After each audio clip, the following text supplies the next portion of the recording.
Las industrias culturales son aquellas que crean, producen, difunden y distribuyen bienes y servicios relacionados con la cultura.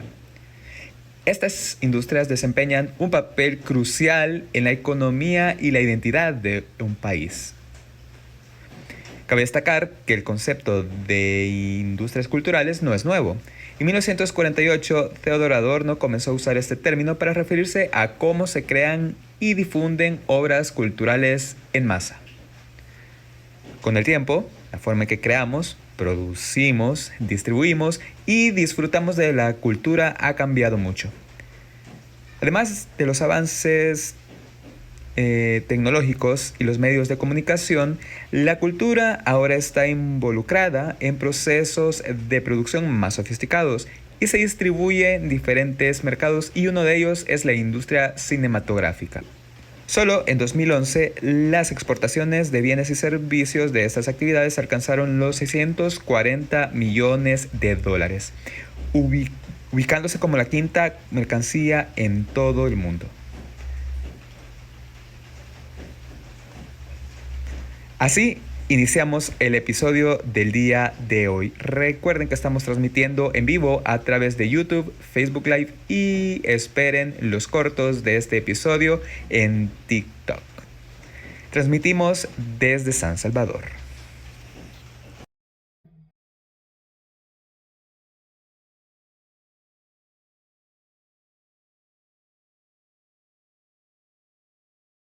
Con que existe la Convención de Diversidad Cultural, la Convención de Diversidad de Expresiones Culturales de la UNESCO, que ya se establece la idea de industrias culturales e industrias creativas, que se refiere a ese sector económico de la economía, del mercado, que promueve o desarrolla o trabaja con bienes y servicios culturales, ¿verdad? Con un componente cultural, dice la convención. Entonces, esos bienes y servicios culturales tienen que ver con aquello que tiene un sentido, ¿verdad? De identidad, un sentido de expresión, un sentido de creatividad. Hay varios esfuerzos por segmentar los sectores de esas industrias culturales, ¿verdad? Que pertenecen al teatro, a la danza, al cine, a la música, a la editorial, etcétera. Pero todavía, de hecho, no hay un consenso. Pero ahora realmente se ha pasado a verlo como un sector de la economía, un sector meramente de la economía. Eh, Incluso el Banco Interamericano de Desarrollo sacó un libro ya hace años llamado La economía naranja, ¿no? Que es una propuesta de un concepto de, en vez quizás para que no exista esta confusión entre el concepto filosófico y el concepto económico, llamarle o renombrarle, ¿verdad?, estas industrias culturales como economía naranja, ¿verdad? Un sector de la economía que se encarga de analizar y medir el aporte de los bienes y servicios culturales eh, al Producto Interno Bruto, ¿verdad? O al mercado, que como te menciono, pues hasta ahora no hay un consenso de qué sectores incluye, qué se puede incluir dentro de estas industrias culturales y creativas y no. Claro que hay cuestiones mucho más evidentes y hay cuestiones que no lo son tanto. Entonces, como un ejemplo, en Costa Rica, en Colombia también, si no me equivoco, se mire a la publicidad dentro de las industrias culturales y creativas, mientras que hay otros países que no. Teníamos en pantalla a Alejandro Carramonzón. Él es gestor cultural y director de la agencia Acultura, quien nos brinda una definición sobre industrias culturales. Bienvenidos a este episodio de hoy de Bizarros. Es un gusto para nosotros que nos acompañen. Junto a mí se encuentra Guillermo Orellana y yo soy Sofía Galeano. Bienvenido, Guillermo, ¿cómo estás? Gracias, Sofi. Bueno, mira, me encuentro bastante bien, ya listo para arrancar con este episodio de Bizarros. Un saludo a nuestros amigos que nos sintonizan a través de YouTube, Facebook Live en esta transmisión. Síganos a través de nuestras redes sociales, que aquí abajo van a estar apareciendo durante el programa del día de hoy, durante esta transmisión. Mira, en el episodio de hoy vamos a estar hablando de la producción cinematográfica en El Salvador y las generaciones actuales. Sin país para el cine. ¿Ha experimentado algún cambio en la producción cinematográfica en el país en los últimos años o sigue siendo igual? También nos preguntamos qué incentivos ha tenido la producción cinematográfica en nuestro país. Estas son preguntas que pondremos sobre nuestra mesa en este stream. Así es, Sofía, como ya bien lo mencionabas. Además de eso, vamos a conversar con Ricardo Rich, Ángel Ricardo Rich, que ya lo tenemos por aquí. El Ricardo es docente de la Escuela de Comunicaciones Mónica Herrera y además es graduado de periodismo de la Universidad de El Salvador, colega nuestro, por supuesto, Sofía. ¿Qué opinas? Así es, colega y ex compañero también. Así es, por supuesto. Bueno, como les comentaba anteriormente, teníamos en pantalla a Ángel Carrá Monzón, mi colega artista, quien es director de la agencia Acultura, como ya mencionamos, además es gestor cultural. Sabemos que ustedes se preguntan, bueno, sí, pero el episodio de hoy trata sobre la producción cinematográfica en El Salvador y las generaciones actuales. Entonces, ¿por qué están hablando de industrias culturales y bla, bla, bla? ¿Por qué eso? Pues ya lo decía la Universidad Internacional de La Roja en un artículo, las industrias culturales en Ecuador se dividen en tres sectores. Sectores tradicionales, sectores varios y sectores recientes. En El Salvador, estas industrias culturales están representadas por el sector editorial, multimedia, audiovisual, artesanía, diseño y también producciones cinematográficas. Pues bien, como podemos ver, la producción cinematográfica también forma parte de este engranaje, que hoy por hoy también se le conoce como industrias creativas o economía naranja. Preguntamos a Alejandro Carrá Monzón por qué se le añadió esta palabra de creativa. ¿Por qué se le conoce como industrias culturales y creativas? ¿Es lo mismo o tendrá alguna variante? Es que hay una diferencia entre industria cultural e industria creativa, porque en teoría la industria cultural hace referencia a productos y servicios culturales que tienen un factor cultural, es decir, una idea, una identidad, una tradición, los sitios arqueológicos, por ejemplo. Pero están las industrias creativas que tienen que ver más con la creatividad, valga la redundancia, que pueden ser expresiones modernas, ¿verdad? Como el graffiti, el diseño gráfico, el diseño de videojuegos, pero aquí es donde comienza como a difuminarse a veces porque ya ahora el graffiti es considerado una identidad de un sector de la población y que representa ciertas costumbres, ciertas identidades. Entonces me podrías decir que no es cultural. Pues claro que es cultural, ¿verdad? Pero todavía se nombra como industria creativa. Y bueno, ahí tenemos las declaraciones de Alejandro Carrá. Y Sofi, es momento de nuestro dato bizarro. Correcto, Guille. Mira, en el periódico digital Contrapunto publicó una nota en el año 2016 que habla precisamente de las industrias culturales y las empresas que incursionan en este sector.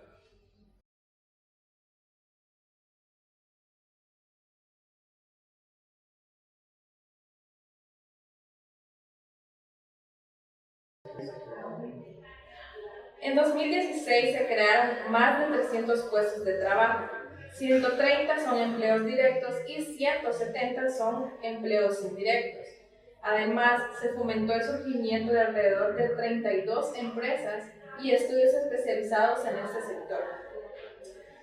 Así es, Sofi, y también, bueno, el 21 de mayo de 2016 fue el lanzamiento del videojuego creado 100% por una empresa salvadoreña titulado Battle of the Spell, el cual combina el entretenimiento con el aprendizaje. Fíjate que este proyecto de Alessandro Piolo fue el primer videojuego salvadoreño de este tipo. Además, fue el ganador de la edición 5 del premio Pixel.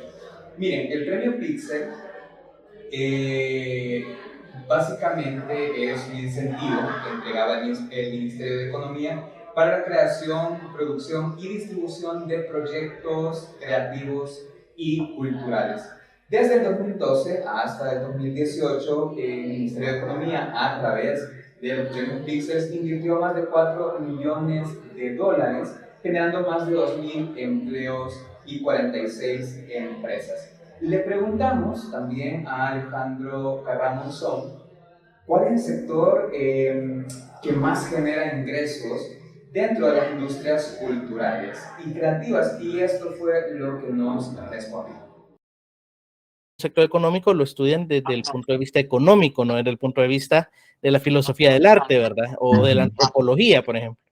Entonces, desde el punto de vista económico, como es un sector creativo, que depende de la creatividad, pues al medirlo económicamente, se ve que es mayor el cine. Antes el cine era el mayor, era el más grande, pero ya en este siglo, los videos, sobre todo esta década, los videojuegos ya le pasaron por bastante. Y creo que también la pandemia ayudó, porque eso ayudó mucho a que las jóvenes y adolescentes que no tenían mucho que hacer, quizás pues aumentaron no solo el consumo de videojuegos, sino que también la producción. Es más difícil, por ejemplo, producir cine desde casa, ¿verdad?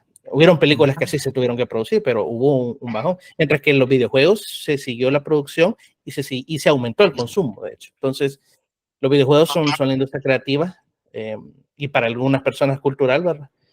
Más grande, seguida, obviamente, del cine. Bueno, fíjate que como lo menciona Alejandro, el sector de la producción cinematográfica básicamente es el segundo más importante dentro de las industrias culturales. De hecho, uno de los proyectos sobresalientes en materia de cine que ganó el premio Pixels fue la película La Palabra de Pablo, estrenada en 2018 y dirigida obviamente por un salvadoreño, Arturo Menéndez, y producida por Alfonso Quijada. La Palabra de Pablo fue la primera película comprada por la cadena estadounidense HBO. Sin incentivo con el premio Pixel, la pregunta es la siguiente: ¿la producción cinematográfica como industria cultural es rentable en El Salvador? Recuerden que estamos vía Facebook Live y YouTube. Regresamos en un momento.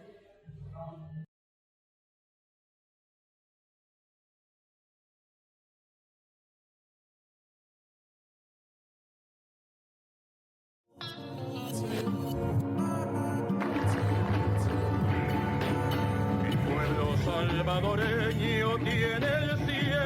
11 de septiembre de 1989. La escalada. Voces de la Historia es un podcast que contiene 10 episodios que narran los sucesos y la historia de personajes y edificaciones de valor histórico importantes en San Salvador en esta primera temporada. En este viaje que realizaremos a lo largo de estos 10 episodios, nos acompañarán expertos en temas sociales, culturales, de historia y de derechos humanos.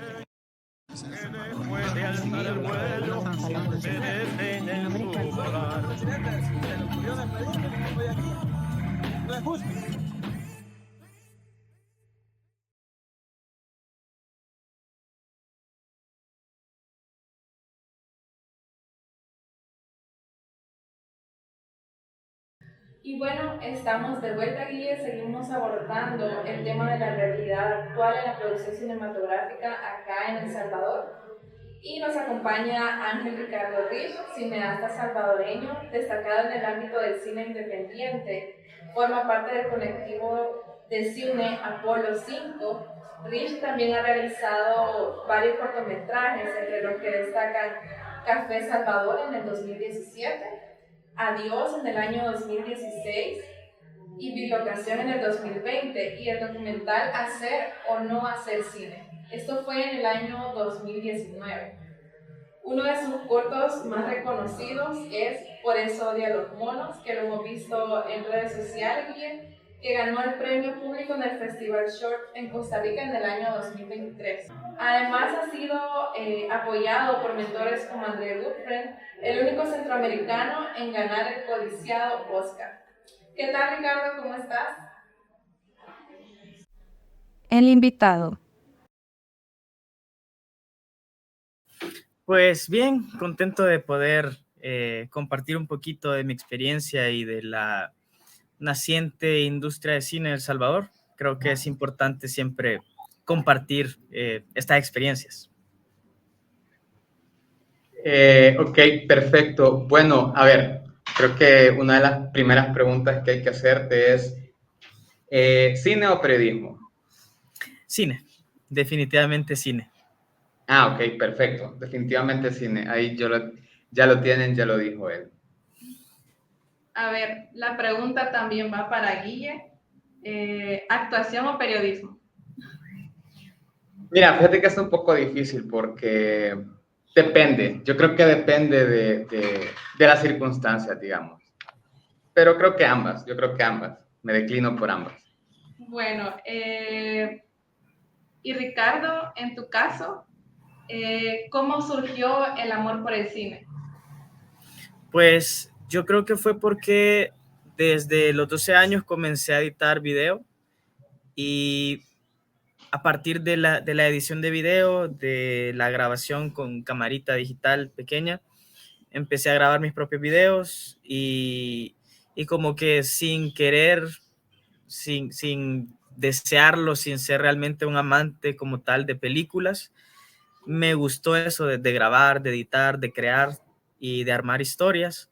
Entonces, creo que por eso también el periodismo fue como que tuvo una función especial porque era también contar historias reales. Pero creo que mis intereses son más hacia la ficción. Como sabemos, el periodismo debe ser muy objetivo y habían cosas que yo sentía que quería narrar de manera subjetiva, desde mi punto de vista, para llegar a la otredad, que la idea es que otras personas logren conocer específicamente cómo son estos otros contextos, cómo viven estos personajes. Entonces, eso desembocó en cine, en cine ficción.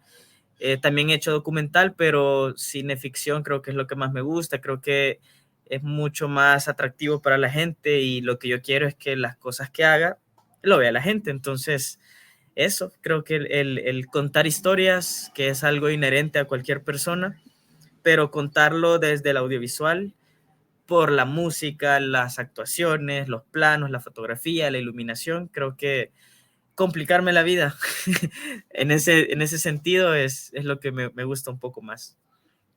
Sí, la verdad lo hemos visto en tus redes sociales, que es lo que te gusta y se nota bastante. Y bueno, tenemos una pregunta acá que te queremos hacer y es, ¿qué son las políticas públicas y cómo el gobierno salvadoreño las implementa? Si es que lo hace, para el fomento de una industria cultural enfocada en el sector de la producción cinematográfica en El Salvador. Fíjate que ese punto es complicado porque me atrevería a decir que actualmente no hay un apoyo gubernamental en ningún sentido al audiovisual. Y me refiero a apoyo económico, porque apoyo de espacios, digamos que sí hay, porque he tenido la oportunidad de ser parte de las selecciones de relaciones exteriores, hace una selección de cortometrajes nacionales para proyectar en otros países o en embajadas del Salvador en Europa o Estados Unidos, y siempre seleccionan algunos de mis cortometrajes. En ese sentido sí está ese apoyo, pero debería también haber un apoyo financiero, pues, porque lo que hacemos no es gratis. Nosotros, bueno, en mi caso yo invierto lo que gano de algún proyecto, algún trabajo para hacer mis producciones, pero lastimosamente ahorita todo queda como en inversión personal. Hay una única fuente de apoyo económico que es el Ibermedia, fondos de Ibermedia, que son de España, y que financia proyectos, pero a nivel iberoamericano. El Salvador se inscribió desde hace un par de años, pero no es como tal una iniciativa gubernamental. Y las que existían hasta el 2019 ya no están.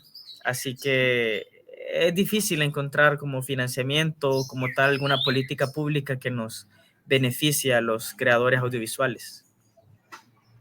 ¿Existe una industria cinematográfica aquí en El Salvador como tal? ¿Qué pensás vos? Si nos vamos ya al término técnico como tal, industria, no. Definitivamente no hay una industria porque para hacer industria debería haber constancia en creación de películas y actualmente con dificultad se está produciendo un largometraje al año. Y cuando me refiero a también a industria, me refiero como tal a largometrajes de ficción, películas actuadas, porque eso es lo que da dinamismo a la industria de cine. Hay, bueno, cada año se inscriben alrededor de 40 cortometrajes de ficción en festivales, en el Ícaro, en otros festivales nacionales, pero son más que todo proyectos estudiantiles o ejercicios audiovisuales que no podríamos considerar como parte de una industria porque es, bueno, la intención principal es hacer un ejercicio audiovisual para los creadores. No es, estoy haciendo esta producción porque quiero dinamizar la economía, la voy a llevar al cine y una taquilla que reingrese para volver a tener los ingresos que invertí de la película. Entonces, eso es un poco complicado. Y también la cantidad de gente que está produciendo en el país en el nivel pro, digamos, de largometrajes, también es muy poco. Si se hace un largometraje aquí en el país, que los últimos que se han hecho han tardado alrededor de 20, 30 días de producción, digamos que mucha de la industria de publicidad, que eso sí podría ser una industria, como que sufre un poco porque la gente que trabaja en cámara, que está haciendo asistencia de producción, asistencia de dirección y todos los roles del cine, están metidos en este largometraje. Entonces, como que queda un poco coja la industria de publicidad por la poca cantidad de gente que tiene la experiencia para poder producir una película. Si se hacen 2 películas a la vez en El Salvador, creo que sería un gran reto porque habría que dividir a este grupo y que vayan un día una película, otro día otra película, porque no es industria todavía. Ok, perfecto. Bueno, estoy desde esta cámara y se cámara. Alejandro también, de hecho, nos respondió esta pregunta que nosotros acabamos de hacer a Ricardo y esto fue lo que nos dijo. Pues sería mentirte que no. Lo que pasa es que tenemos esta idea como hollywoodense de industria cinematográfica. Y no es necesariamente que tenga que ser algo así de gigante como para que exista. Sin duda existe, hay esfuerzos y hay largometrajes que se producen, ¿verdad? Sin embargo, no es tan fuerte como el potencial que tiene El Salvador, ¿no? Algo que tienen las industrias cinematográficas que es bien curioso, que por cierto es la segunda economía cultural más grande del mundo después de los videojuegos, lo cual es también un tema muy, muy interesante. Esta industria lo que hace es promover otras industrias artísticas. ¿Por qué? Porque el cine necesita contratar actores y actrices, es decir, que es otra rama de arte, ¿verdad? Necesitas contratar músicos, que es otra rama del arte, ¿verdad? Necesitas contratar camarógrafos, ¿verdad? Que es otra rama del arte, etcétera. Entonces, lo que hace el cine es promover estos otros sectores artísticos y da vida, ¿verdad? A este ecosistema cultural que por eso es tan complejo y también a veces muy costoso, ¿no? Porque tienes que darle trabajo a tantos sectores. Pero así como tal de decir una industria de cine pujante, el problema también, y aquí viene otro desafío para las industrias culturales en general, es que si no se contabiliza, si no se cuenta, es como que pareciera que no existe, ¿verdad? Es decir, como que yo te diga cuánta población indígena hay en El Salvador. Hay muchas personas que escoges al azar, ¿verdad? Aquí en la calle, y te va a decir, no, no existen. ¿Por qué? Porque no los ves, no los contás, ¿verdad? No hay forma de ir a un registro y decir, hay tantos mayas, hay tantos lencas, hay tantos, o sea, no hay un registro. Sin embargo, existen, ¿no? Entonces, muy parecido pasa con las industrias cinematográficas. Pareciera que no existen, pero porque no se cuentan dónde están, ¿verdad? Cuánto producen, cuántas largometrajes se contabilizan, ¿verdad? sin incentivos como el premio Pixel, ¿la producción cinematográfica crees que es rentable en El Salvador? Aún con el premio Pixels no era rentable la producción cinematográfica, porque rentabilidad sería de que, digamos, en ese entonces eran 50,000, 75,000 dólares para la producción de la película y aún así las producciones no se finalizaban. Había que hacer luego otras dinámicas de crowdfunding o recolección de fondos para poder finalizar las películas, y aún así las películas al finalizarse y en algún momento se presentaban en algún cine, pasaban 1 o 2 semanas en las cadenas de cine que tenemos en el país, pero aún así la gente que iba era muy poca. Y entiendo que de una de las películas de más bajo presupuesto que se ha hecho en el país, que es Mala Crianza del 2014, cuando estuvo en cines, logró quizás 4,000 dólares, según un estudio que se realizó de taquilla. 4,000 dólares, y la película costó por barato, creo que unos 10,000 dólares. O sea, sí fue una película de muy bajo presupuesto para ser de El Salvador, pero aún así la taquilla no alcanzaba los costes de producción. Y no digamos estas otras películas que se financiaron con el Pixels, que tenían 75,000 dólares y que con otros fondos extras han logrado más presupuesto. No se logra la taquilla y no se logra que sea rentable aún.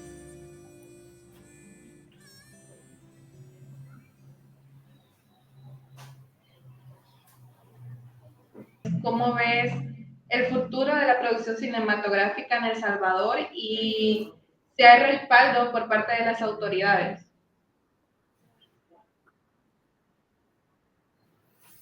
Pues fíjate que creo que sí veo futuro, sí creo que se haga mucho más producción audiovisual. De hecho, en los últimos 10 años ha habido un despunte en la cantidad de producción que se está haciendo, pero creo que es importante señalar que la cantidad no significa calidad, porque hasta el año pasado en el Festival Ícaro, por ejemplo, que es, digamos, el único, el festival más fuerte que tenemos en el país, se inscribieron alrededor de 48 obras, cortos de ficción, documental y todos estos, pero eran muy pocos de cada uno de estos géneros que cumplían como un estándar de calidad para competir a nivel internacional. Creo que ese es algo muy clave que hay que tomar en cuenta, porque es necesario de que las personas que estamos creando cada vez tengamos esta disciplina de primero autocriticarnos y después de seguir formándonos, porque necesitamos cumplir con estándares internacionales para participar en festivales de cine internacionales, y que eso haga que los festivales importantes o industrias de cine más grandes volteen la vista a El Salvador y puedan apoyarnos para hacer coproducciones y producir cosas mucho mejores aquí en el país. A nivel de apoyo, de nuevo, no sé qué pueda pasar en los próximos años, porque definitivamente, más allá de lo que les comentaba de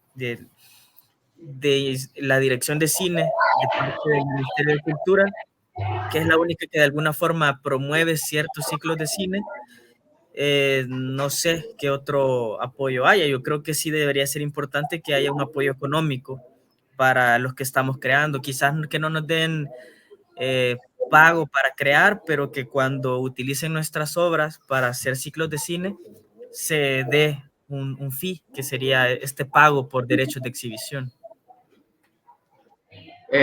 Sí, por supuesto. Bueno, la última pregunta igual iba relacionado en cuanto al futuro de las industrias culturales en general, ¿no?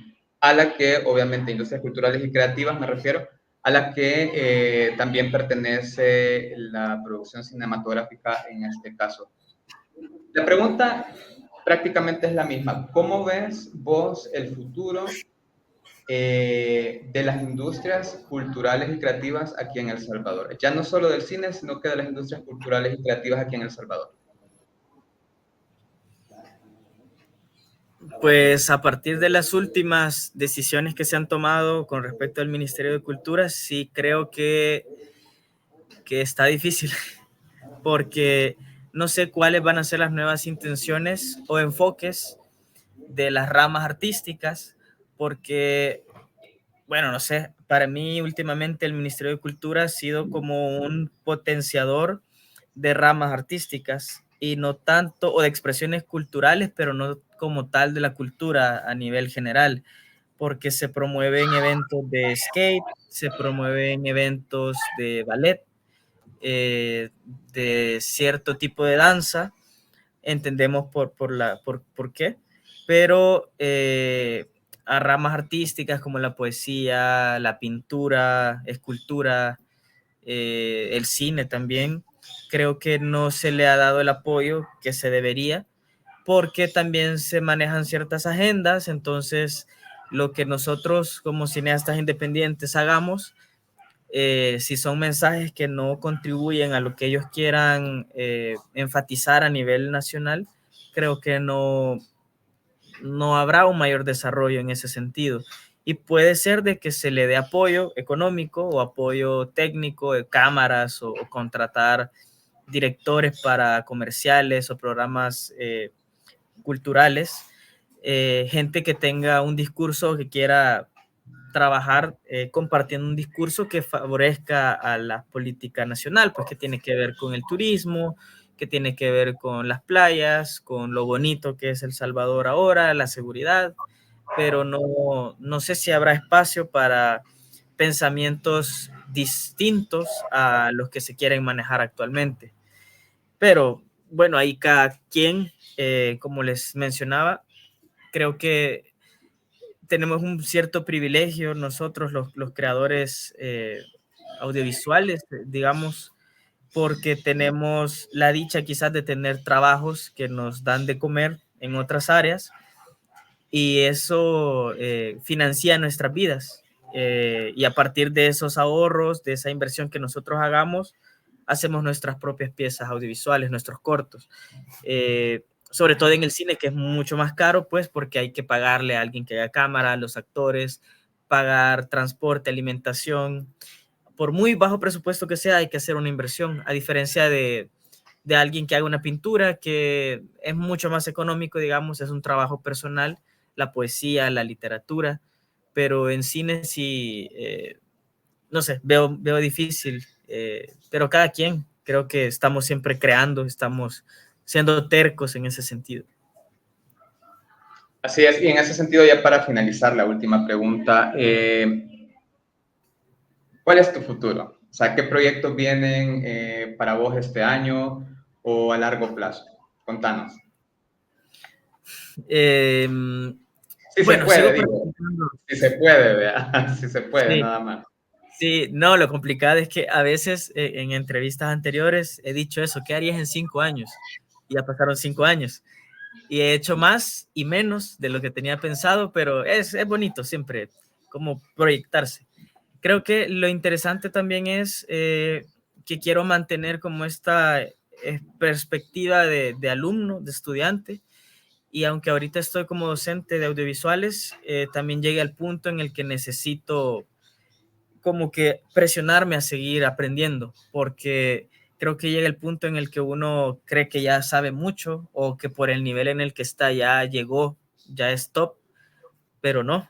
Por eso es importante ver qué hay afuera, qué se está haciendo en otros países, qué está haciendo gente de mi edad en otros países, en escuelas de cine, y eso me estimula también para querer seguir aprendiendo, buscar alguna beca, irme a estudiar, ahorrar si no sale alguna beca, irme fuera del país para seguirme formando, porque creo que también algo muy claro que tengo es que no busco ser un prócer del cine salvadoreño. Sí estoy muy de acuerdo en asociaciones y grupos que se han hecho para promover el cine salvadoreño, pero creo que en mi caso lo importante, y como me dijo alguien a mí primero, antes de querer ayudar a otros para hacer cine, ayúdese a usted mismo. Entonces creo que es importante para mí seguir formándome, seguir estudiando, porque aunque me dicen, ya sos director, ya vos no necesitas estudiar para hacer cine, sí creo que es muy importante y estimula mucho el poder vivir en otro país, someterse a otras culturas, vivir otras vidas, digamos, en la propia vida que uno tenga. Entonces sí estoy muy abierto a vivir experiencias, a estar en otros países, conocer otras industrias, lugares donde ya se trabaja de otra manera y seguir trabajando en mis proyectos. Ahorita tengo en 2 semanas voy a grabar una producción que quiero hacer una especie de miniserie web. Entonces voy a hacer el capítulo piloto. Luego tengo un par de viajes para buscar financiamiento y presentar este proyecto y ver qué se puede hacer para seguir. Ok, perfecto. Bueno, ahí estamos, cualquier cosa que necesites, ¿verdad? Sí, de hecho lo voy a llamar. Ok, chévere. Justamente eso iba a decir yo también. Bueno, gracias de verdad por habernos acompañado, Ricardo, por haber aceptado pues, esta entrevista y por habernos dado tu tiempo. Sí, muchas Gracias a gracias. ustedes. Gracias por tu tiempo y me quedo con algo que dijiste que me gustó mucho y es que hay que ser autocríticos también para poder mejorar y más en este mundo, ¿verdad? Del cine. Creo que es importante también que nuestra audiencia también se pueda quedar con eso y agradecemos tu tiempo y por tu valiosa información. Gracias a ustedes, un gusto. El invitado.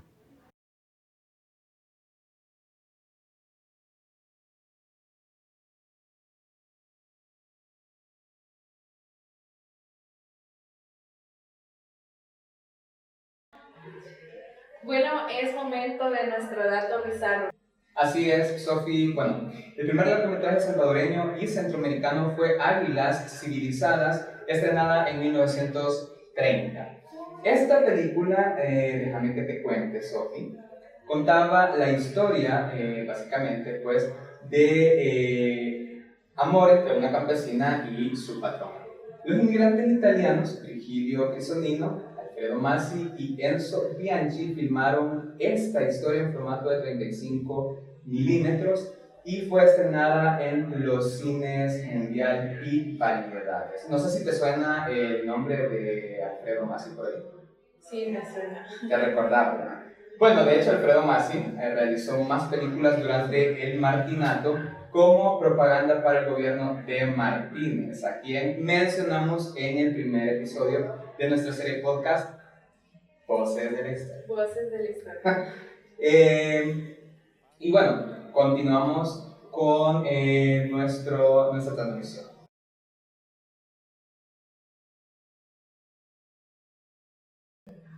El 11 de abril, el Ministerio de Cultura anunció obras de mejoras dentro del Palacio Nacional. En mayo pasado, pues gracias a un video, conocimos que el Palacio Nacional estaba siendo intervenido y desmantelado, aun cuando hay una ley que protege este monumento. De hecho, nosotros, como Enfoque Independiente, al cual pertenece pues, este programa Bizarros, tenemos la serie podcast Voces de la Historia, que ya mencionamos anteriormente, en la que hablamos sobre este desmantelamiento.